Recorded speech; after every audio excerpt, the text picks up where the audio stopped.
இன்று போல என்றும் வாழ்க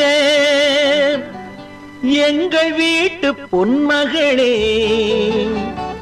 வாழை கன்று போல தலைவன் பக்கம் நின்றிருக்கும் குலமகளே. திருநிறை செல்வி மங்கையர்க்கரசி திருமணம் கொண்டாள் இனிதாக.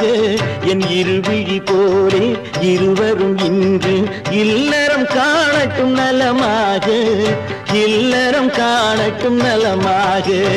திருநிறை செல்வி மங்கையர்க்கரசி திருமணம் கொண்டாள் இனிதாக, திருமணம் கொண்டாள் இனிதாக.